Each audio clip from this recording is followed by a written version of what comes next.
తిరుమలకు కాలినడకన వచ్చే భక్తుల కోసం ప్రత్యేక ఏర్పాట్లు చేసింది టీటీడీ 2,20,00,000 రూపాయలతో అన్ని వసతులతో నిర్మించిన దివ్య దర్శన కాంప్లెక్స్ లో ట్రయల్ రన్ నిర్వహించారు. కాంప్లెక్స్ లో విశాలమైన సముదాయం, మంచినీరు, లగేజ్ భద్రపరచుకోవడానికి ప్రత్యేక కౌంటర్లు ఏర్పాటు చేసినట్లు టీటీడీ ఈవో సాంబశివరావు తెలిపారు. కాఫీ, టీ, పాలు అందుబాటులో ఉంటాయన్నారు.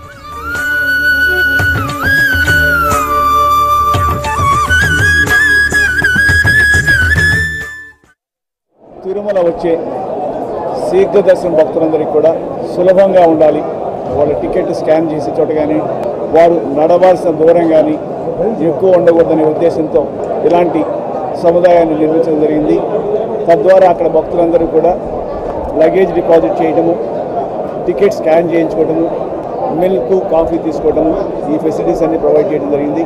శీఘ్ర దర్శనంలో వెళ్ళే భక్తులందరికీ కూడా ఏ విధమైన సౌకర్యాలు కలుగజేశామో అదేవిధంగా నడకదారిన వచ్చే భక్తులు అదే విధమైన సౌకర్యాలు కలిగేయాలనే ఉద్దేశంతో 2,23,00,000తో ఈ కాంప్లెక్స్ నిర్మించడం జరిగింది.